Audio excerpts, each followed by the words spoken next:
ॐ श्रीशैले सदयापात्रं दीपक्त्यादिगुणार्णवं यतीन्द्रप्रवणं वन्दे रम्यजामातरं मुनिं रम्यजामातृयोगीन्द्रपादरेखामयं सदा तदा यत्तात्मसत्तादिं रामानुजमुनिं भजे। लक्ष्मीनाथसमारम्भां नादयामुनमध्यमाम् अस्मदाचार्यपर्यन्तां वन्दे गुरुपरम्परां। यो नित्यमच्युतपदाम्बुजयुग्मरुक्म व्यामोहदस्तदितराणि तृणाय मेने अस्मद्गुरोर्भगवतोऽस्य दयैकसिन्धो रामानुजस्य चरणौ शरणं प्रपद्ये। माता पिता युवतयस्तनयादिविभूतिः सर्वं यदेव नियमेन मतन्वयानाम् आद्यस्नः कुलपतेर्बहुलाभिरामं श्रीमत्ततङ्घ्रियुगलं प्रणमामि मूर्ध्ना। भूतं सहश्च महदाह्वयभट्टनाद श्रीभक्तिसारकुलशेखर योगिवाहान् भक्ताङ्घ्रिरेणुपरकालयतीन्द्रमिश्रान् श्रीमत्पराङ्कुशमुनिं प्रणतोऽस्मि नित्यम्। श्रीमद्यतीन्द्रवरयोगिपदाब्जभृङ्गं श्रीवानशैलमुनिवर्यदयैकपात्रं विख्यातवेदशिखरोभयतत्त्वबोधं रामानुजं कलिचितं मुनिमाश्रयामः। பணவாள் அரவணை பள்ளி பயில்பவர்க்கு எவ்வுயிரும் குணபோகம் என்று குறுகை கதிவன் உரைத்தது உய்ய உணர்பாவின் உட்பொருள் ஒன்றும் அறியா உலகறிய மணவாளன் மாறன் மனமுரைத்தான் வன்முடும்பை வந்தே. நாயனார் திருவடிகளே சரணம். வணக்கம். போன வகுப்பில் நம்ம எப்படி ரிஷிகள் எதை பலமாக கொண்டார்கள், எதை உபாயமாக கொண்டார்கள், இதர தேவதைகளை வணங்குவதில் அவர்களுடைய திருவுள்ள கருத்து என்ன, அப்படியே சுவாமி நம்மாழ்வார் எதை பலனாக கொண்டார், எதை உபாயமாக பற்றினார், இதர தேவதைகளை வணங்குவதில் அவருடைய அபிப்பிராயம் என்ன அப்படிங்கிறத பார்த்தோம். ரிஷிகள் அவர்கள் பலமாக மோட்சத்தை, திரும்பி வருதல் இல்லாத மோட்சத்தை, சம்சார வெப்பம் தகிக்காத அந்த மோட்சத்தை விரும்பினார்கள். அவர்கள் நெறியாக இந்த கர்மஞான பக்தி யோகங்களாகிய உபாயங்களை கொண்டார்கள். எம்பெருமான் அந்தர்யாமியாக இருப்பதால் இதர தெய்வங்களும் வணங்கக்கூடும் என்பது அவருடைய கருத்தாக இருந்தது. ஆனால் சுவாமி நம்மாழ்வார் திருமந்திரத்துடைய ஆழ்ந்த பொருளிலே அவர் ஆழங்கால்பட்டு அதிலேயே ஊன்றி இருந்ததாலே அவருக்கு பலனாக கைங்கரியமும், அவருக்கு உபாயமாக அதாவது நெறியாக எம்பெருமானே அந்த நம பதார்த்தத்திலே ஊறி இருந்ததாலே அவர் எம்பெருமானே உபாயமாகவும், அவருக்கு கைங்கரியமே அவருக்கு பலனாகவும் இருந்தது. அந்தர்யாமியாக இருந்த பொழுதிலும் அவன் இத்தர தேவதைகளை வணங்குவது வேண்டியதில்லை, எம்பெருமானையே பற்றினால் போதும் என்று திருவுள்ளம் கொண்டிருந்தான் நம்மாழ்வார் என்று அந்த வேறுபாடுகளை நாம் பார்த்தோம். அதுக்கப்புறம் இந்த மற்ற இதிகாச புராணங்கள், ராமாயண மகாபாரதத்தை அருளி செய்த பொழுது வால்மீகி பகவானாகட்டும் வியாச பகவானாகட்டும் மற்ற விஷயங்களை பாடிவிட்டு அதற்கப்புறம் அவர்கள் சொல்ல வேண்டிய ராமாயணத்தையும் மகாபாரதத்தையும் ஆரம்பித்தார்கள். அப்படின்னு அதை அந்த வாயை சுத்தி பண்ணி கொண்டு செய்தார்கள் அப்படின்னு சொல்லப்பட்டது. நம்மாழ்வாருக்கு அந்த அவசியமே இல்லாமல் எல்லாமே ஆரம்பம் முதல் கடைசி வரை எம்பெருமானுடைய திருநாமங்களையும் குணங்களையும் புகழையே பாடினார் அப்படின்னு சொல்லப்பட்டது. அது வரைக்கும் நம்ம பார்த்துருக்கோம். அப்புறம் இது எப்படி எதற்கெல்லாம் ஒப்பாகும் திருவாய்மொழி அப்படிங்கிறத பார்த்தோம். வேதங்களில் சிறந்த புருஷ சூக்தத்திற்கும், தர்மசாஸ்திரங்களே சிறந்த மனு தர்ம சாஸ்திரத்துக்கும், மகாபாரதத்தில் சிறந்த விளங்கும் பகவத்கீதைக்கும், புராணங்களுக்குள்ளே சிறந்து விளங்கும் விஷ்ணு புராணத்திற்கும், அதற்கும் இந்த திருவாய்மொழி இவற்றை போன்றது அப்படின்னு மிக உயர்ந்த விஷயங்களோடு இது ஒப்பானது அப்படின்னு சொல்லியிருக்காங்க. அடுத்தது சொல்லலாமாம்மா, ப்ரோக்ரஸ் பண்ணிக்கலாமா? அடுத்தது என்ன? அடுத்த சூத்திரம் 64வது சூத்திரம். இதுல என்ன காமிக்கப்படுதுன்னா, இப்படி இந்த ரிஷிகள் முனிவர்கள் குருவுக்கும் சிஷ்யனுக்கும் வன வேறுபாடு இருக்கலாம், இல்லாமலும் போகலாம். இப்படி மன வேறுபாடு கருத்து வேறுபாடு இருந்தாலும் அதை சரி செய்து கொண்டு அவர்கள் இருந்தார்கள். ஆனால் அப்படிப்பட்ட நிலைமை வந்து ஆழ்வார்களுக்கு இல்லவே இல்லை. அவர்கள் ஏக்க கண்டர்கள், எப்பொழுதுமே ஏக்க கண்டர்கள். ஒருவர் புகழை ஒருவர் பேசிக்கொண்டும் ஒருவர் சொன்னதே மற்றவர் சொல்லிக்கொண்டும் இருந்ததாலே அந்த ஏற்றம் ஆழ்வார்களுக்கு உண்டு அப்படிங்கிறது இந்த சூத்திரத்தை காண்பித்து தரப்போறாங்க. இதுல உதாரணமாக வேதவியாச பகவானையும் ஜெய்மினியையும் வைத்துக்கொண்டு அதை காட்ட போறாங்க. எப்போ வந்து வேதவியாச பகவானும் ஜெய்மினியும் ஏக்க கண்டர்களாக ஒரே கருத்தை சொன்னார்கள், எப்பொழுது அவர்களுக்குள் கருத்து வேற்றுமை ஏற்பட்டது, ஏன் ஏற்பட்டு அதை எப்படி சரி செய்து கொள்ளார்கள் அப்படிங்கிறத காட்ட போறாங்க. ஆனால் இப்படிப்பட்ட இந்த அபிப்பிராய வேதம் கருத்து வேற்றுமை வந்து ஆழ்வார்களுக்குள் கிடையவே கிடையாது, ஒன்றையே சொல்லுவார்கள் அப்படிங்கிறது இந்த சூத்திரத்தை நம்ம பார்க்க போறோம்.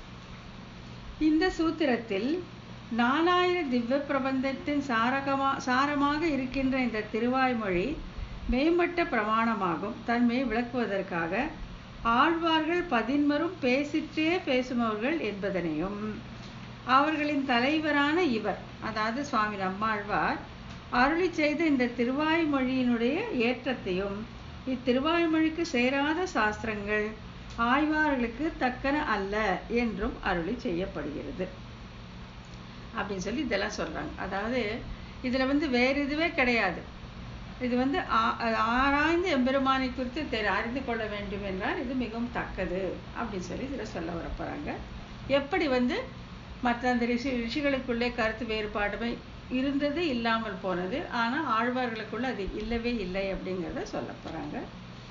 குரு சிஷ்ய கிரந்த விரோதங்களை பரமதாதிகளாலே பரிஹரியாமல் செஞ்சொல் செந்தமிழ் இன்கவி பரவி அழைக்கும் என்று அந்யோன்யம் கொண்டாடி பேசிற்றே பேசும் ஏக கண்டரில் எண்ணில் மிகும் என்னும் இவர் உரைகொள் இன்மொழி கொண்டு சாஸ்திரார்த்தங்கள் நிர்ணயிக்க வேண்டுமாகையாலே வலங்கொண்ட இதுக்கு சேராதவை மனு விபரீதங்கள் போலே அப்படின்னு சொல்லி சொல்றாங்க.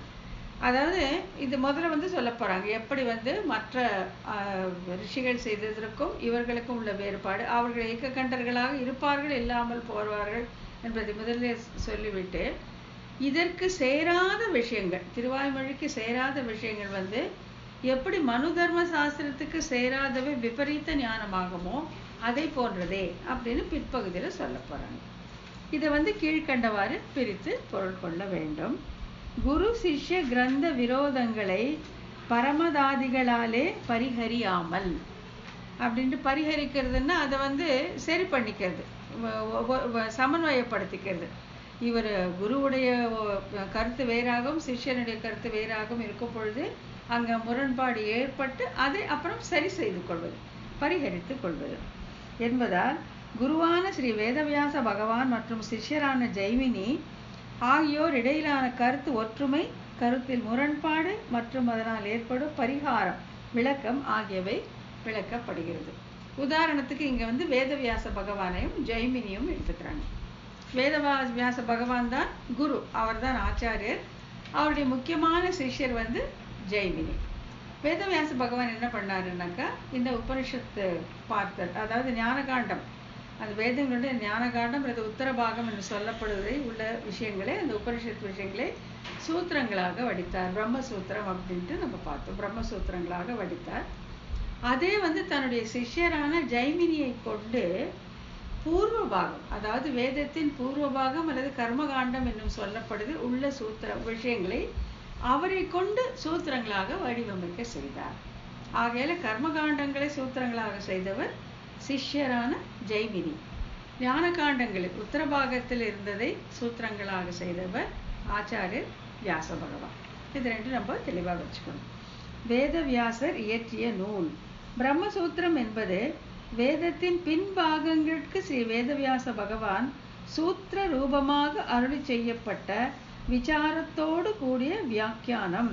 இதுதான் உத்தர மீமாம்சை என்று கூறுவார்கள். நம்ம ஸ்ரீபாஷ்யம் கிளாஸஸ்ல இதை நம்ம ரொம்ப விரிவா பார்த்திருக்கோம். உத்தர மீமாம்சைனா என்ன, பூர்வ மீமாம்சைனா என்ன, ரெண்டு வேறு வேறு சாஸ்திரங்களா இல்லை ஒரே சாஸ்திரமா, இதுல எத்தனை சூத்திரங்கள், அதுல எத்தனை சூத்திரங்கள், இதுல எத்தனை அத்தியாயங்கள், அதுல எத்தனை அத்தியாயங்கள்னு நம்ம விரிவாக பார்த்திருக்கோம். ஆகையாலே உத்தர மீமாம்சை எம்பெருமானை காட்டித்தரக்கூடியதாக மோட்சத்திற்கு வழிவகுக்கக்கூடியதாக இருக்கிற அந்த உபனிஷத் பாகங்களை சூத்திர வடிவாக, சூத்திரம்னாக்க குறுகிய சொற்றொடர்கள் ஆழ்ந்த பொருட்களை தன்னுள்ளே அடக்கி கொண்டிருப்பவை சூத்திரங்கள். அப்படி அந்த வேதங்களுடைய அந்த உத்தர பாகம் ஞான காண்டத்தை சூத்திரங்களாக வடித்தவர் யாருன்னு பார்த்தீங்கன்னா ஆச்சாரியரான வேதவியாச பகவான். அப்ப பூர்வ பாகத்தை அந்த கர்மகாண்டத்தை, அதாவது இந்த உலகியல் வாழ்க்கைக்கு இன்பங்கள் ஏற்படக்கூடிய அந்த விஷயங்களை விளக்கக்கூடிய அந்த கர்மகாண்டங்களுக்கு சூத்திர வடிவாக யாரை கொண்டு சேவித்தார்? தன்னுடைய சிஷ்யரான ஜைமினியை கொண்டு சேவித்தார். இதுதான் இங்க நம்ம தெரிஞ்சுக்க வேண்டியது. அடுத்தது ஜைமினி இயற்றிய நூல். வேதவியாச பகவான் இயற்றியது பிரம்மசூத்திரம், அதாவது ஞான காண்டத்திற்கான விளக்கம் சூத்திரங்கள். ஜைமினினா கர்மசூத்திரம் என்பது வேதத்தின் முன் பாகங்களுக்கு ஜைமினி முனிவரால் சூத்திர ரூபமாக அருளி செய்யப்பட்ட விசாரத்தோடு கூடிய வியாக்கியானம். இது பூர்வ மீமாம்சை என்று பெயர் பெற்றது. அதனால பூர்வ மீமாம்சை யார் செய்தது? ஜைமினி.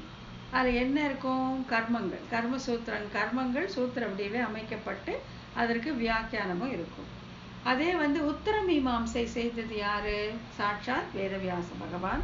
அது மோட்சத்திற்கு வழிவகுக்க கூடியது அப்படின்ட்டு இந்த 2 நூலை செய்தவர்கள் யார் யார் அப்படின்ட்டு முதல்ல காமிச்சு கொடுத்துறாங்க. அதுக்கப்புறம் இருவருக்கும் உள்ள கருத்து ஒற்றுமை, அதுதான் நம்ம இங்க மெயினா பார்க்க போறோம் இல்லையா? வேதவியாச பகவானுக்கும் ஜைமினிக்கும், அவருடைய பிரதான சீடரான ஜைமினிக்கும் எங்கெல்லாம் கருத்து ஒற்றுமை இருந்தது அப்படிங்கிறத காட்டி தர போறாங்க. நம்ம ஸ்ரீபாஷ்யம் கிளாஸ் படித்தவங்களுக்கு இது நல்லாவே தெரிஞ்சிருக்கும்.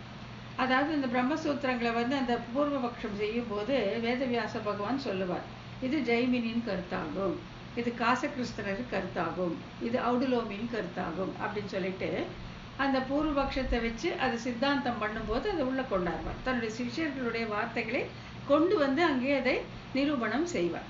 அது ரொம்ப சகஜமா நம்ம பார்த்திருப்போம். அதுக்காக ஒரு 4 விஷயங்களை இங்க சொல்றாங்க.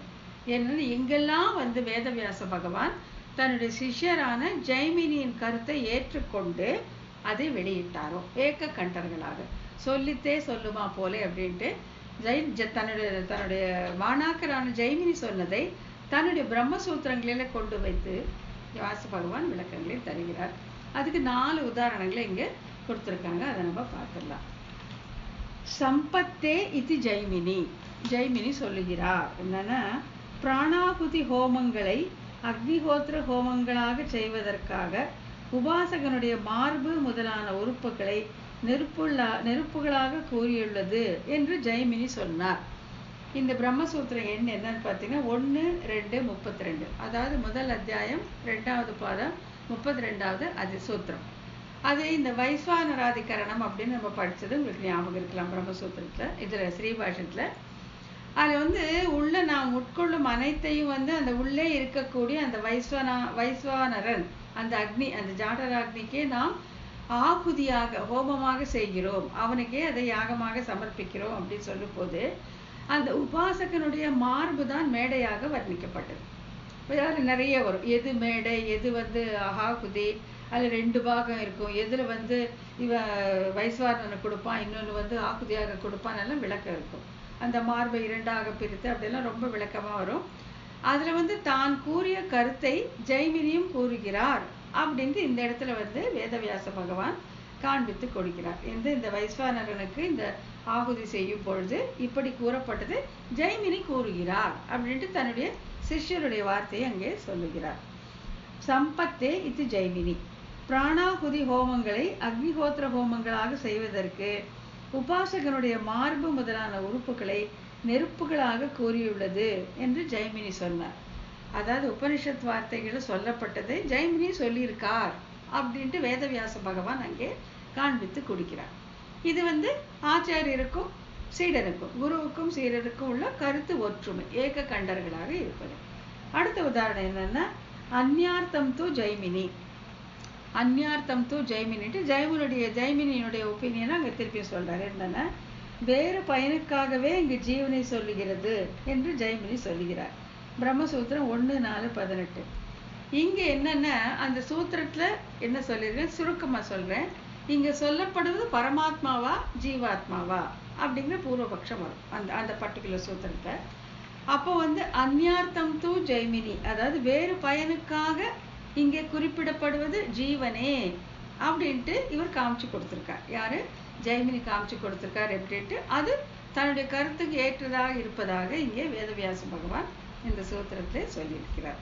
அதாவது வேறு பயனுக்காக இங்கே ஜீவனை சொல்லுகிறது. இங்கே சொல்லப்படுகிற விஷயம் பரமாத்மாவா ஜீவாத்மா என்கிற அந்த விவாதம் வரும்பொழுது வேறு பயனுக்காக சொல்லப்பட்டிருப்பதால் இங்கு குறிப்பிடுவது ஜீவனே அப்படின்னு ஜெய்மினி சொல்லியிருக்கார் அப்படின்ட்டு வேதவியாச பகவான் தன்னுடைய சீடனுடைய கருத்தை இங்கே தன் கருத்தாக சொல்கிறார்.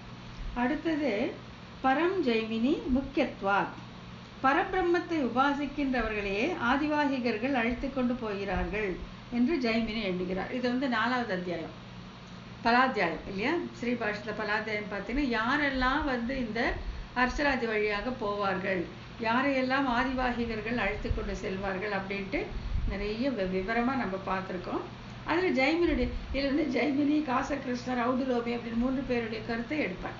இல்லை ஜெய்மினுடைய கருத்தை வந்து இங்கே சொல்றாரு. என்னன்னா, பரபிரம்மத்தை உபாசிக்கின்றவர்களையே ஆதிவாகிகர்கள் அழைத்து கொண்டு போகிறார்கள் என்று ஜெய்மினி எண்ணுகிறார்.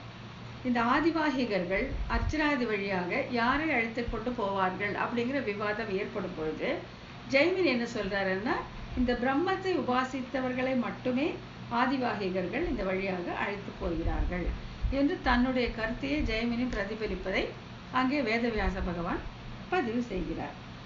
பிரம்ம கமயதி என்ற இடத்தில் உள்ள பிரம்ம சப்தம் பிரம்மத்திடமே முக்கியமாக இருப்பதா அது நிர்ணயம் பண்றார். இதை வந்து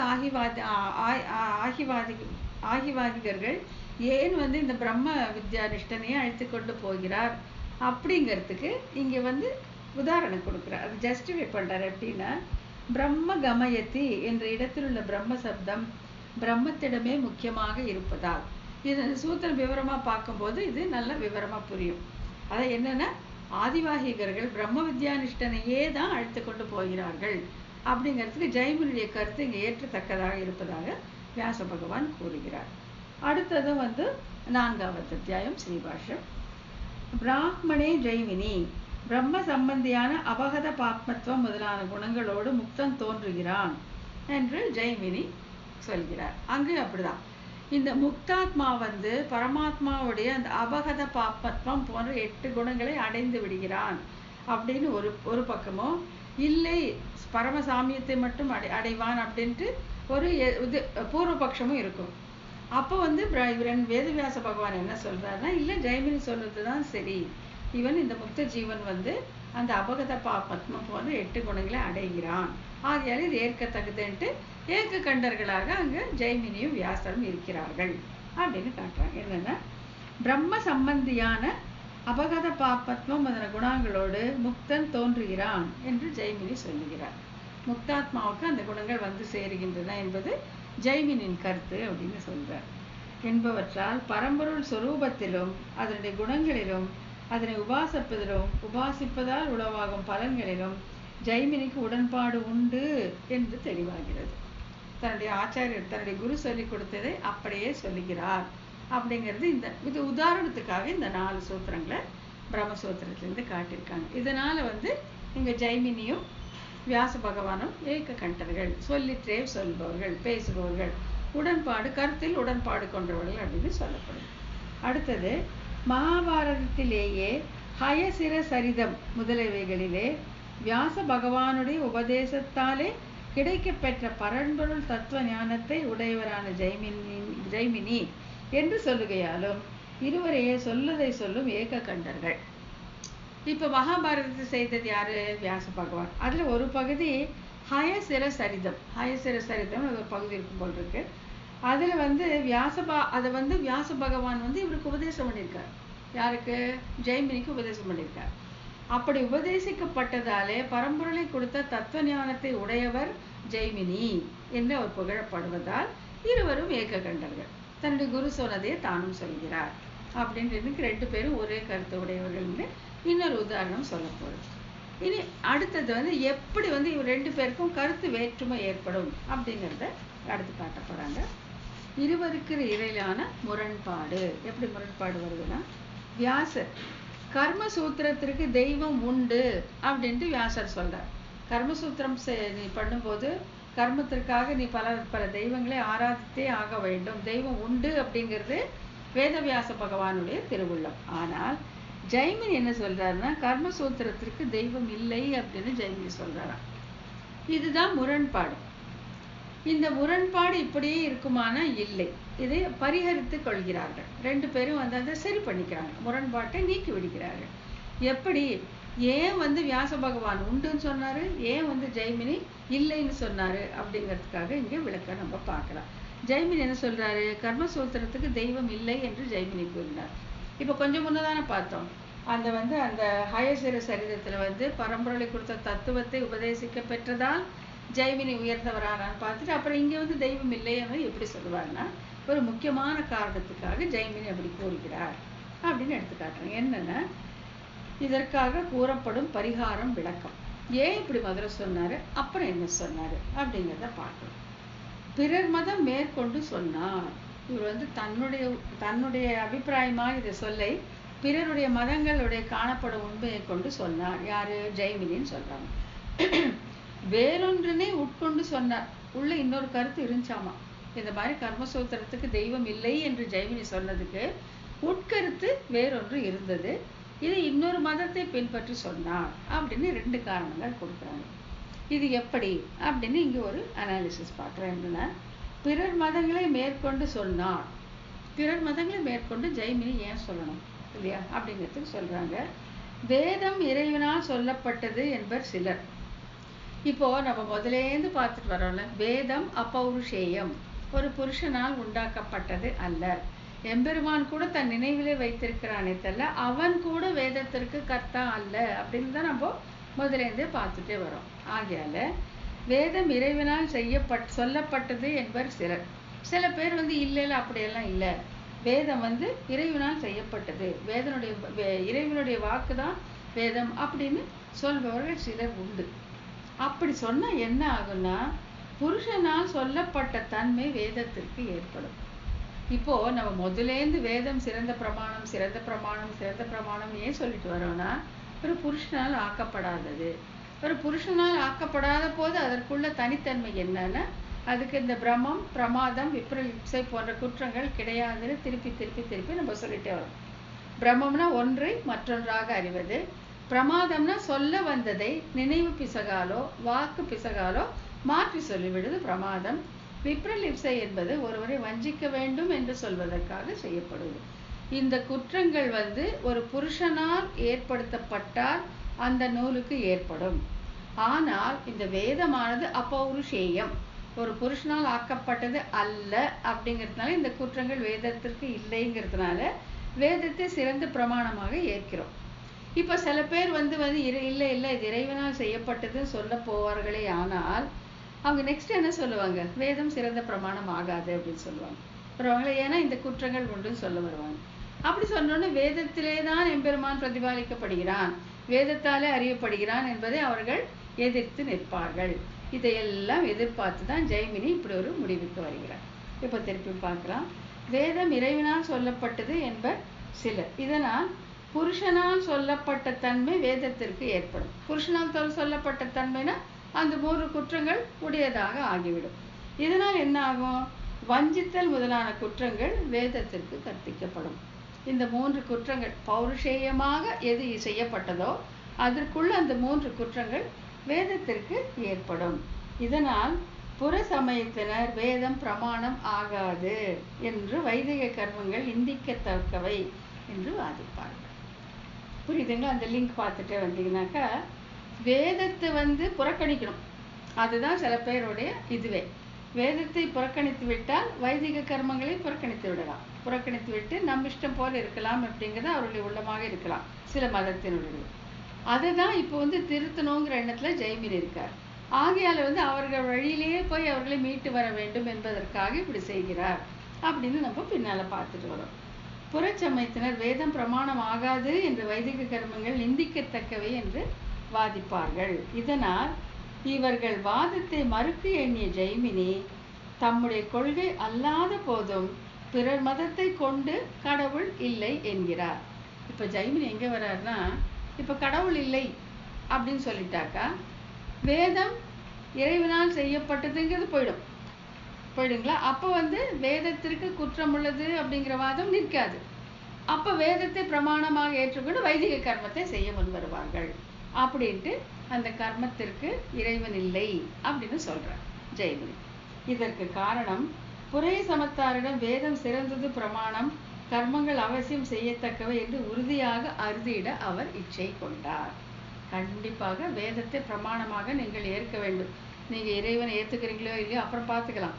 முதல்ல நீங்க வேதத்தை ஏற்றுக்கொள்ளுங்கள், அதை சொல்லப்பட்ட கர்மங்களை செய்துங்கள், வைதிகர்களாக இருங்கள் அப்படின்னு அவர்களை மாற்றுவதற்காக ஜெய்மினி இவ்வாறு செய்தார் அப்படின்னு சொல்லுது. கொஞ்சம் கஷ்டம்தான், பட் யோசிச்சு 2-3 முறை பார்த்தாக்கா புரியும். அதாவது இறைவன் வேதம் ரெண்டுமே இருக்கும்போது ஜெய்மினி இவர்களை எப்படியாவது முதல்ல வைதிகர்களாக ஆக்க வேண்டும். வைதிகத்தில் சொல்லப்பட்ட கர்மங்களை செய்து அதுக்கப்புறம் இவங்களை உத்தரமை மாம்சைக்கு கொண்டு போய் இவர்களை மோட்சத்திற்கு அனுப்ப வேண்டும். அட்லீஸ்ட் முதல்ல இந்த கர்மங்களை செய்வதற்கு இந்த வேதத்தையாவது இவர்கள் அறிந்து கொள்ளட்டும். வேதத்தை அறிந்து கொள்ளும் போது அவர்கள் இது இறைவனால் செய்யப்பட்டது என்று சொல்ல போனா இதுக்கு பிரமாணமாகும் தன்மை இல்லை என்று வெறுத்து ஒதுக்கி விடுவார்கள் என்று நினைத்து நீங்க வேதத்தை ஏற்றுக்கொள்ளுங்க. இறைவனை ஏற்றுக்கொள்ளாவிட்டால் பரவாயில்லை என்கிறபடி ஜெய்மினி இதை கொண்டு போகிறார். புரட்சமயத்தாரன் வேதம் சிறந்ததொரு பிரமாணம், கர்மங்கள் அவசியம் செய்யத்தக்கவை. ஏன்னா கர்மங்களை செஞ்சாதானே உங்களுடைய புண்ணிய பாவம் தொலையும் இல்லையா?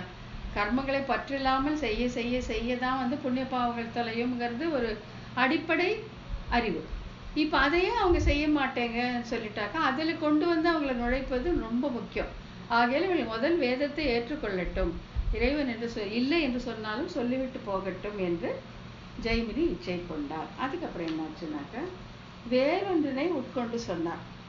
இப்போ பிற மதத்திற்காக இதை சொன்னார். வேறொன்றினை உட்கொண்டு சொன்னாருன்னா கடவுள் இல்லை என்று சொல்லுவதில் கருத்து அன்று. ஜெய்மினிக்கு அது கருத்து அன்று. வேதங்களை கேட்கலாகாதார்க்கு கர்மங்கள் செய்வதில் விருப்பமின்மை விளக்குவதற்காக கர்மங்களுடைய முக்கியத்துவத்தை சொல்லுகையே கருத்து. இது கொஞ்சம் காம்ப்ளிகேட்டடா இருக்கிறதாலும் வேதங்களை கேட்கலாகாதார்க்கு, இப்போ வேதங்களை எல்லாரும் கேட்க முடியாதுங்கிற ஒண்ணு இருக்கு இல்லையா? முதல் 3 வர்ணத்திற்கே இருக்கு, மற்றவங்களுக்கு இல்லைன்னு சொல்றோம் இல்லையா? அவங்க வேதத்தை கேட்பதில் விருப்பமே இல்லாம இருக்கலாம். இது இவ்வளவு கஷ்டமா இருக்குன்னு இருக்கலாம், இல்ல விருப்பமே இல்லாம இருக்கலாம். வேதத்தை கற்பதில் விருப்பமே இல்லாமல் இருக்கலாம். கர்மங்களை செய்வதில் விருப்பமின்மை என்ன பண்றது இல்லையா? வேதங்களை கேட்கறதுலே விருப்பம் இல்லைன்னா வேதங்களை படிச்சாதானே அதுல நீங்க அந்த பூர்வ பாகத்தை பார்த்தால்தானே இந்த கர்மத்தை செய்து அந்த கர்மத்தை பற்றில்லாமல் செய்து அதுக்கப்புறம் உங்களுக்கு ஞானம் அதுக்கப்புறம் பக்தி அப்புறம் நீங்கள் மோட்சத்தை அடைய வேண்டும். ஆகவே இந்த முதல் அடியிலே உங்களுக்கு ஒரு முட்டுக்கட்டை வந்தால் இவர்கள் என்ன செய்வார்கள் என்று நினைத்து கடவுள் இல்லை என்று சொல்லுவதில் கருத்து அன்று. அது இல்லை, அவர் ஜெய்மினியுடைய கருத்து அது இல்லை. ஆனா வேதங்களை கேட்கலாகாதற்கு கர்மங்கள் செய்வதில் விருப்பமின்மை ஒண்ணுமே, அதாவது எதுவுமே செய்யாம விட்டுட்டாங்கன்னு என்ன பண்றது இல்லையா? இப்ப பூர்வ பாகத்துல பலன்களுக்காகவாது மற்ற தேவர்களை ஆராதிக்க வேண்டும் என்று சொல்லிதானே நம்ம முதல்ல பார்த்தோம் இல்லையா? கடவுளே இல்லை என்று சொல்வர்களை முதல்ல இதுக்குள்ள கொண்டு வதற்கு அவனுக்கு அந்த சேனை யாகம் அப்படின்ட்டு விரோதிகளை வெல்வதற்கான யாகத்தை சொல்லி கொடுத்து அவனுக்கு அந்த பக்தியை ஏற்படுத்தி அதற்கப்புறம் கொஞ்சம் கொஞ்சமா கொண்டாட போறாங்க. ஸோ அப்படி இருக்கும்போது இவருக்கு அதிலேயே ஈடுபாடு இல்லாமல் போனால் என்ன செய்வது என்று கர்மங்களை செய்வதில் விருப்பமினை விலக்குவதற்காக இவங்களை எப்படியாச்சும் செய்ய வைக்கணும், இந்த கர்மகாண்டத்தில் உள்ளதை நாம் செய்ய வைக்கணும் என்கிற எண்ணத்தாலே ஜெய்மினி இவ்வாறு செய்தார். விளக்குவதற்காக கர்மங்களுடைய முக்கியத்துவத்தை சொல்லுகையே கருத்து. இறைவன் கர்மம் ரெண்டும் இருக்கும் பொழுது நீங்க கர்மத்தை ஃபர்ஸ்ட் செய்யுங்கப்பா, இறைவன் அப்புறம் கூட பார்த்துக்கலாம். இந்த கர்மத்தை செய்வதற்கு வேதத்தில் சொல்லி இருக்கு. இப்போ நீங்க வேதத்தை உங்களுக்கு கற்பதற்கு விருப்பமில்லை இருக்கலாம், இல்ல வேதத்தை படிப்பதற்கு தகுதி இல்லாதவர்களாக இருக்கலாம். இருந்தாலும் பரவாயில்ல, இந்த கர்மத்தை நீங்கள் செய்ய வேண்டும் என்று சொல்வதற்காக இங்கே வேதத்துக்கு முக்கியத்துவத்தை கொடுத்து இறைவனை 2வது பட்சமாக வைத்தார் ஜெய்மினி அப்படின்னு சொல்லப்படுது. இதுக்கு ஒரு குழப்பமான ஒரு சொற்றொடர் இங்க கொடுக்குறாங்க. நிந்தையானது நிந்திக்கும் பொருளை நிந்திப்பதற்கு வரவில்லை. நிந்தையானது நிந்திக்கும் பொருளை நிந்திப்பதற்கு வரவில்லை. இப்ப இவருக்கு இறைவன் இல்லை அப்படின்னு சொல்ல வந்தது இறைவன் இல்லை என்று சொல்வதற்கோ அவனை நிந்திப்பதற்கோ வரவில்லையாமா, வரவில்லை. நிந்திக்கும் பொருளை காட்டிலும் வேறொரு பொருளை துதிப்பதற்காக வந்தது. இப்ப நிந்திக்கும் பொருளை இங்க ஜெய்மினி என்ன பண்றார், இறைவன் இல்லை அப்படின்னு சொல்றார். இறைவன் இல்லைன்னு அவர் சொன்னது எதற்காகனா, வேதங்களை பிரமாணங்களாக ஏற்று வைத்தியர்களாகி இவர்கள் கர்மங்களை செய்யட்டும் அப்படின்னு வழிகாட்டுவதற்காக அப்படிங்கிறது இந்த உதாரணத்தின் வாயிலாக சொல்றாங்க. இன்னொரு முறை படிக்கிறாங்க. நிந்தையானது நிந்திக்கும் பொருளை நிந்திப்பதற்கு வந்ததில்லை. இப்போ ஒண்ணு நம்ம திட்டுறோம் ஏசுறோம்னா அதுக்காக ஏற்பட்டதில்லை, வேற ஒரு காரணம் இருக்கு. என்னன்னா, நிந்திக்கும் பொருளை காட்டிலும் வேறொரு பொருளை துதிப்பதற்காக வந்தது. இது நிந்திர செய்யணுங்கிறது என்னுடைய எண்ணமே இல்லை. இப்ப இறைவன் இல்லை என்று சொல்ல வந்து என்னுடைய எண்ணம் இல்லை. ஆனா இறைவனை காட்டிலும் நீங்க வைதிக கர்மங்களை செய்வது முக்கியமாக இருப்பதால் இதை நிந்திப்பது போல நான் சொல்கிறேன் அப்படின்னு ஜெய்மினி சொல்றார் அப்படின்ட்டு என்கிற நியாயத்தாலே கடவுள் இல்லை என்று கூறின இது கர்மங்களை அவசியம் செய்ய வேண்டும் என்பதன் பொருட்டு ஆகையாலே வேறொன்றிலே நோக்கு என்றதால் கொள்ள வேண்டும். அந்த உதாரணத்தை காமிட்டு இந்த ரெண்டு தான் வச்சுட்டு நம்ம யோசிச்சு பார்க்கணும். ஜெய்மினி என்ன சொன்னாரு, இறைவன் இல்லைன்னு சொன்னாரு. ஆனா வேதவியாச பகவான் இறைவன் உண்டு அப்படிங்கிறார். இதுலதான் ரெண்டு பேருக்கும் கருத்து வேற்றுமை.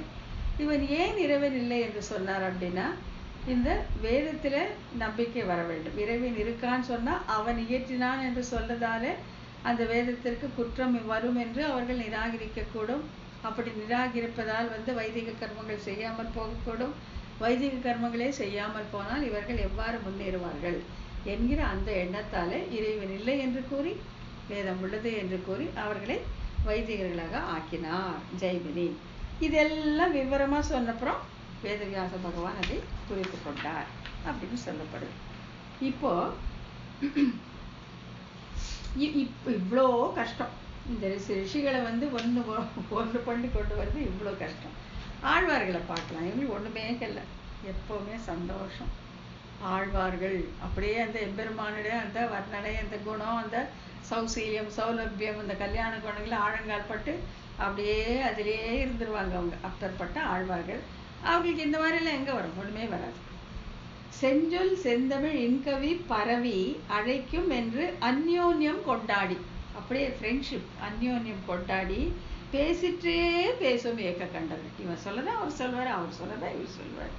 கண்டரில் எண்ணில் மிகும் என்னும் இவர் உரைகொள் இன்மொழி கொண்டு சாஸ்திரங்கள் நிர்ணயிக்க வேண்டுமாகையாலே வலங்கொண்டு இதற்கு சேராதவை மனு விபரீதங்கள் போலே அப்படிங்கிறது.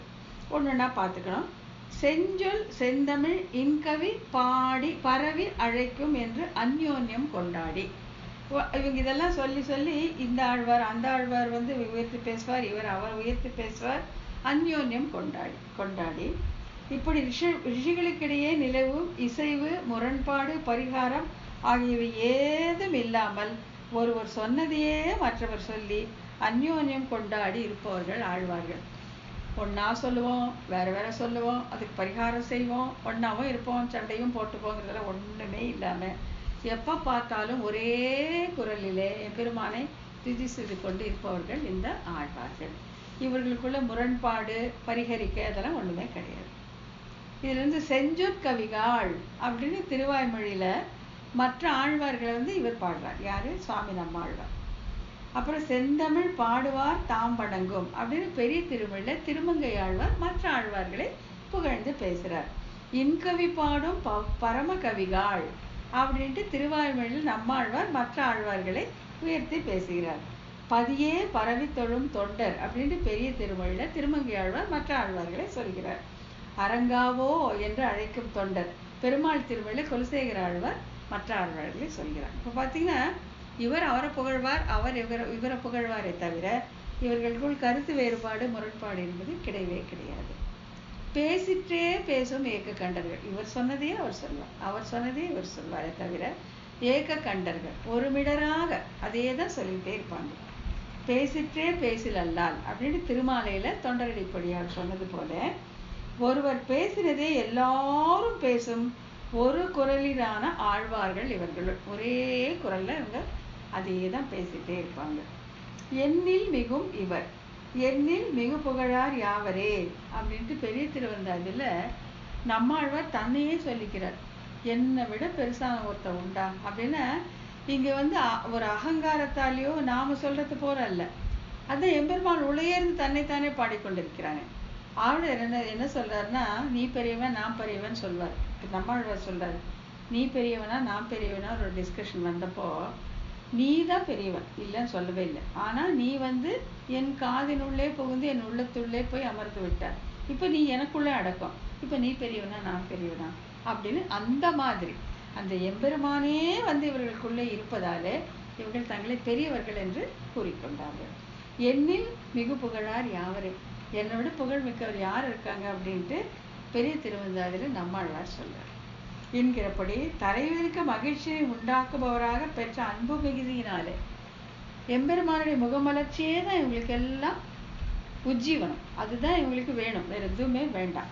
அப்படி என்னை காட்டில் மிக்க புகழ் உடையார் யார் என்று சர்வ அதிகாரமான எல்லாருக்கும் பெரியர் இவருடைய செஞ்சொற்கள் பெருமை மிக்கவர். ஆழ்வார்களுக்கே தலைவராக இருக்கக்கூடியவர் சுவாமி நம்மாழ்வார்.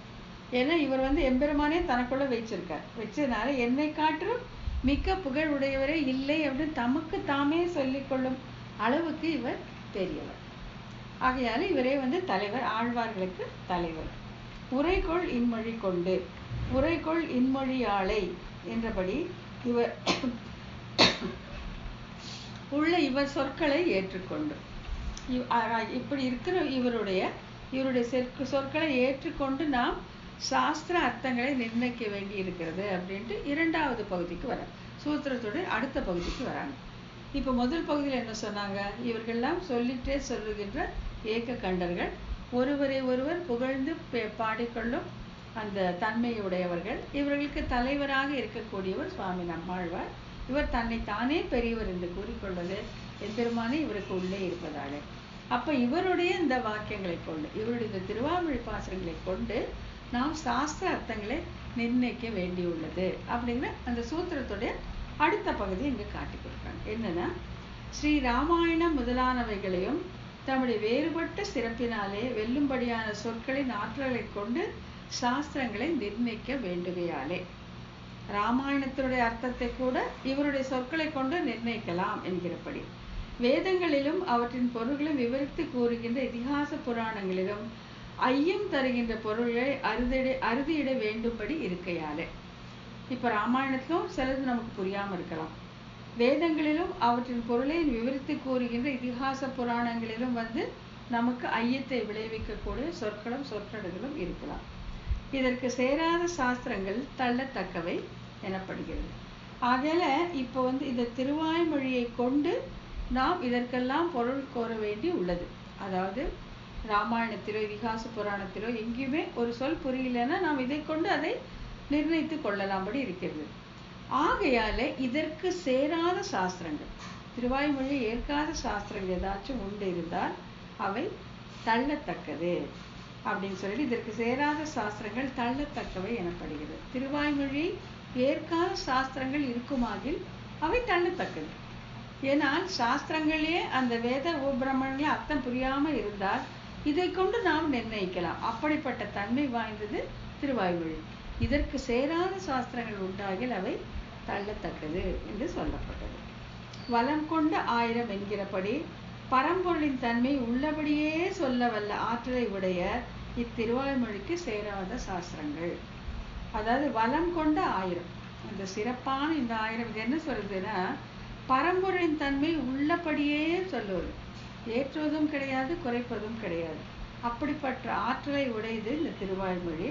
இதுக்கு சேராத சாஸ்திரங்கள், திருவாய்மொழியை பிரமாணமாக ஏற்காத சாஸ்திரங்கள் இருந்தால் அவை எப்படிப்பட்டதுன்னா மனு விபரீதங்கள் போல. மனு தர்ம சாஸ்திரத்தை தான் ரொம்ப பிரமாணமாக கொண்டாடுவாங்க. நம்ம பிரம்மசூத்திர ஸ்ரீபாஷ்யத்துல பார்த்துருக்கோம். அதாவது மனு தர்ம சாஸ்திரத்துக்கு ஒத்துக்காத சாஸ்திரம் விலக்கத்தக்கது அப்படின்னு சொல்லிடுவாங்க. மனு சொல்லியிருந்தா அதை ஏத்துக்கலாம், மனு சொல்லலைன்னா அது எப்பேற்பட்டதாக இருந்தாலும் எவ்வளவு பெரியவர் செய்திருந்தாலும் அது ஏற்கத்தக்கது அல்ல. ஏன்னா மனு தர்ம சாஸ்திரத்துக்கு இது பொருந்தி வரவில்லை அப்படின்னு சொல்லுவாங்க. அதே போலதான் இங்கே சொல்றாங்க, திருவாய்மொழிக்கு ஏற்புடையதல்லாத சாஸ்திரங்கள், இதோடு ஒத்து போகாத சாஸ்திரங்கள் எப்படி மனு தர்ம சாஸ்திரத்துக்கு ஏற்காததை தள்ளத்தகுமோ அது போன்றது அப்படின்னு சொல்றாங்க.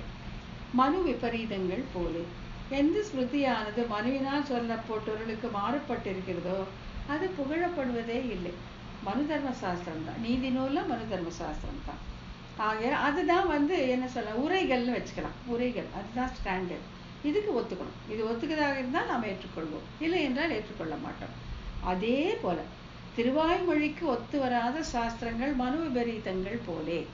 எப்படி மனு தர்ம சாஸ்திரத்துக்கு புறம்பாக உள்ளவையோ அதே போன்றது திருவாய்மொழிக்கு திருவாய்மொழி ஏற்றுக்கொள்ளாது, இல்லாவிட்டால் திருவாய்மொழி கூறும் அர்த்தங்களுக்கு ஒத்து வராத சாஸ்திரங்கள் மனு விபரீதங்கள் போலே அப்படின்னு சொல்றாங்க. என்கிறபடி மனு தர்ம சாஸ்திரக்கு மாறுபட்ட ஸ்மிருதிகள் விளக்கப்படுவது போன்ற விளக்கப்படுவனவாம் அப்படின்னு சொல்றாங்க. ஆகையால இங்க அந்த மனு தர்ம சாஸ்திரத்துக்கு இணையானதாக திருவாய்மொழி சொல்லி மனு தர்மத்திற்கு ஏற்றுக்கொள்ளாதது எப்படி ஏற்றுக்கொள்ளப்படுவதில்லையோ அதே போன்றது இது அப்படின்னு சொல்லி முடிச்சிடுறாங்க.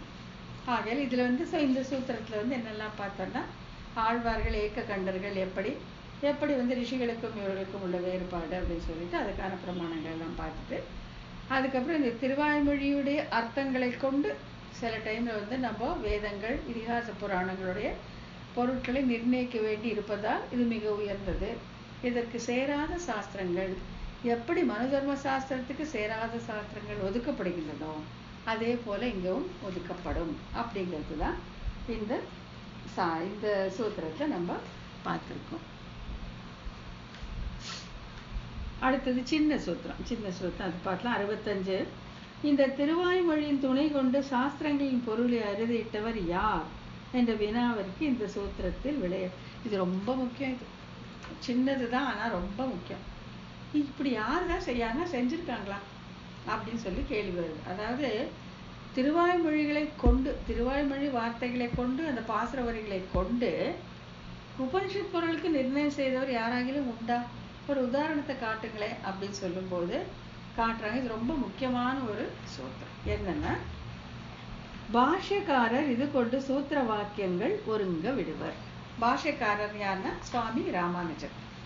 அவரு இந்த திருவாய்மொழியிலுள்ள அந்த அர்த்தத்தை கொண்டு, அந்த திருவாய்மொழி பாசுரங்களை படிச்சு அந்த அர்த்தம் அவருடைய மனதிலே ஊறி இந்த வேதவியாச பகவான் கொடுத்த அந்த பிரம்மசூத்திரங்களுக்கு அவர் ஸ்ரீபாஷ வாக்கியங்கள் அருளுகையிலே இதை கொண்டு அந்த பொருளை ஒருங்க விடுவர். அதாவது அந்த சூத்திரத்துடைய பொருளை எப்படி அவர் விவரிப்பார் அப்படின்னு பார்த்தீங்கன்னாக்கா, இந்த திருவாய்மொழி பாசுரத்துள்ள அர்த்தத்தை கொண்டு அதை செய்வார் அப்படின்ட்டு நம்ம ஸ்ரீபாஷ்யத்தின் தனி சிறப்பு அப்படின்னு ஒரு பகுதி பார்க்கும்போது இது சொன்னோம். அதாவது சங்கரராகட்டும் மத்தவராகட்டும் அவருக்கு அவங்க ரெண்டு பேருக்கும் இந்த மேன்மை இல்லை. அதாவது திருவாய்மொழி பாசுரங்களில் ஈடுபடக்கூடிய அந்த வாய்ப்பு அவர்களுக்கு இல்லை. மத்வருக்கும் இல்லை, சங்கரருக்கும் இல்லை. ஆகையால் அவர்கள் அதை தங்களுடைய அறிவினாலேயோ இல்லை இதிகாச புராணங்களை கொண்டோ நிர்ணயித்தார்கள்.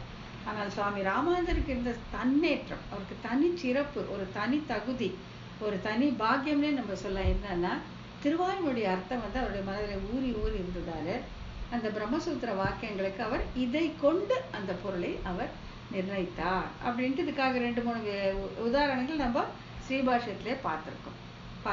இப்போ அதுதான் பிரித்து பார்க்கணும். எப்படின்னாக்க, பாஷ்யக்காரர் இது கொண்டு சூத்திர வாக்கியங்களை ஒருங்க விடுவர். சுவாமி ராமானுஜர் பிரம்மசூத்திரத்துக்கு ஸ்ரீபாஷ்யம் எழுதுகையில அந்த சூத்திர வாக்கியங்கள் என்னதான் சொல்லுகிறது, அதுல ஆழ்ந்த பொருள் என்ன அப்படின்னு அவர் எப்படி தெரிஞ்சுக்கிட்டார்னாக்கா, திருவாய்மொழி பாசுரங்களிலிருந்து தெரிந்து கொண்டார். அப்படி இது கொண்டு ஒருங்க விடுவர். இது கொண்டு அந்த சூத்திரத்துடைய அர்த்தத்தை அவர் நிர்ணயம் செய்து ஏழுபடுத்தினார் அப்படின்னு சொல்ல வராங்க. பாஷ்யக்காரர் யாருன்னா, ராமானுஜர் பிரம்மசூத்திரத்திற்கு ஸ்ரீபாஷ்யம் செய்து அருளும் போது சூத்திர வாக்கியங்களில் ஐயப்பட்ட அர்த்த விசேடங்களை எல்லாம் அவர் எங்கெல்லாம் சந்தேகம் வரும்பொழுது, இதுதான் இதுக்கு அர்த்தமாக இருக்கணும் அப்படின்ட்டு அவர் கண்டறிந்தது திருவாய்மொழி பாசுரங்களில் இருந்து. இது கொண்டு இந்த திருவாய்மொழியின் ஸ்ரீசூக்திகளை கொண்டு ஒருங்க விடுவர், அறுதியிட்டு ஒருங்க விட்டருடுவர். அதையே அறுதியிட்டு இதுதான் இதுக்கு அர்த்தம். ஏன்னாக்கா நம்மாழ்வார் சொல்லியிருக்கார், திருவாய்மொழியில சொல்லியிருக்கார் அப்படின்ட்டு இந்த திருவாய்மொழி பாசுர அர்த்தங்களை கொண்டு பிரம்மசூத்திரங்களுக்கு பொருள் எழுதி ஸ்ரீபாஷ்யத்தை அருளி செய்தார் பாஷ்யக்காரர் அப்படின்ட்டு. பாஷ்யக்காரர் இது கொண்டு சூத்திர வாக்கியங்கள் ஒருங்க விடுவார். சரி, இது எப்படி செய்யலாம்? இவர் தன்னால செய்தல திருவாய்மொழியை கொண்டு பிரம்மசூத்திரத்துக்கு எழுதினார்னு எப்படி ஏத்துக்க மாதிரி ஏன் இப்படி செய்தாரு? இதற்கு ஒரு முன்னோடி அவருக்கு இருக்க வேண்டும் அல்லவா அப்படின்னு சொல்லும்போது, இது பாஷ்யக்காரர் தானாக செய்ததில்லை. அவருடைய 5 ஆச்சாரியர்களுக்கு ஆச்சாரியரான பரமாச்சாரியரான ஆளவந்தார் இதை தம்முடைய ஸ்தோத்திர ரத்னம் என்னும் நூலில் காட்டி கொடுத்திருக்கிறார். அதை கொண்டுதான் பாஷ்யக்காரர் இப்படி செய்தார் அப்படின்ட்டு அடுத்த சூத்திரத்துல சொல்றாங்க. என்னன்னா, சூத்திரம் 66, சுதந்திரமான வேத விதிகளும் நம்மாழ்வார் போல்வார் நினைவு பின்தொடர்ந்து செல்லும் என்பதை பரமாச்சாரியரான ஆளவந்தார் தம்முடைய ஸ்தோத்திர ரத்னம் என்னும் நூலில் அருளி செய்துள்ளார். இந்த வார்த்தையே ராமானுஜரின் செய்கைக்கு காரணம் என்பது விளக்கப்படுகிறது. ராமானுஜர் தன் மனசுக்கு வந்த போல அவர் செய்யல. ஏன்னா இந்த குரு பரம்பரையில பார்த்தீங்கன்னால அதே தான் ஆச்சாரியர் என்ன சொன்னாரோ அதே தான் சிஷ்யன், அவரு சொன்னாரோ அவருடைய சிஷ்யன். அப்படி பார்க்கும்போது தம்முடைய 5 குருக்களுக்கும் குருவான ஆளவந்தார் யாமுனாச்சாரியார் அவர் சொன்னதை பின்பற்றித்தான் ராமானுஜர் இவ்வாறு திருவாய்மொழி பாசுர வரிகளை கொண்டு பிரம்மசூத்திர அர்த்தத்தை நிர்ணயித்தார். அப்போ ஆளவந்தார் இது எங்க காமிச்சு கொடுத்திருக்காருன்னா தன்னுடைய ஸ்தோத்திர ரத்னம் அப்படிங்கிற நூல்ல இதை அவர் காண்பிச்சு கொடுத்திருக்கார். அதற்கு மூலம் அந்த சூத்திரம் என்ன சொல்றதுன்னா, ராமானுஜர் இவ்வாறு அருள் செய்வதற்கு என்ன காரணம் என்னும் வினாவிற்கு இந்த சூத்திரத்தில் பதிலளிக்கப்படுகிறது. அதற்கு மூலம் எதுக்கு மூலம்? சுவாமி ராமானுஜர் திருவாய்மொழி பாசுர வரிகளை கொண்டு பிரம்மசூத்திரத்துக்கு பொருள் அறிந்திடுவதற்கு மூலம் என்னன்னா, விதையச்ச என்கிற பரமாச்சாரிய வசனம். விதையச்ச என்கிற பரமாச்சாரியர் வசனம். பரமாச்சாரியர் யாருன்னா ஆளவந்தார் யாமுன முனி. அவர் அந்த விதையச்ச அப்படின்னு அவருடைய ஒரு ஸ்லோகத்துல வச்சிருக்கார். அதுதான் இதற்கு மூலம் அப்படிங்கிறாங்க. ராமானுஜர் திருவாய்மொழி ஸ்ரீசூக்திகளை கொண்டு சூத்திர வாக்கியங்களை ஒருங்க விட்டருவதற்கு காரணம் என்ன? காரணம்னா, விதையச்ச என்கிற பரமாச்சாரியர் வசனம், ஆளவந்தார் அருளி செய்த சோத்திரத்திலே இருக்கக்கூடிய அந்த பொருள். அது என்ன சொல்லியிருக்கா அந்த வரி இங்க காமிச்சு கொடுக்குறாங்க. அதாவது ஸ்தோத்திர ரத்னம் 20வது ஸ்லோகத்துல என்ன சொல்லியிருக்காருன்னு பார்த்தா, விதையச்ச வைதிகாஸ்திவதீய கம்பீர மனோ அனுச்சாரிணி அப்படின்ட்டு. அதாவது இதோட அர்த்தம் என்னன்னா, தேர்ந்த பொருள் என்னன்னா, வேதமே நம்மாழ்வார் போன்ற ஞானிகளுடைய அந்த உள்ள கருத்தை பின்தொடர்ந்து செல்லுமா. வேத வாக்கியங்களே, ஏன்னா வேத வாக்கியங்கள் கொஞ்சம் தெளிவில்லாம இருக்கும். இது செய், அது செய்யாத, இது செய்யாத, இது செய்ய சொல்லும். அப்படிப்பட்ட அந்த வேத வாக்கியங்களை கூட ஞானிகளுடைய அந்த கருத்தை, அவருடைய கருத்தை அந்த கம்பீரம்னா அவர்கள் ஆழ்ந்த மனதில் இருக்கக்கூடிய அந்த கருத்தை பின்தொடர்ந்து செல்லும் அப்படின்னு ஆளவந்தார் காமிச்சு கொடுத்திருக்காரு.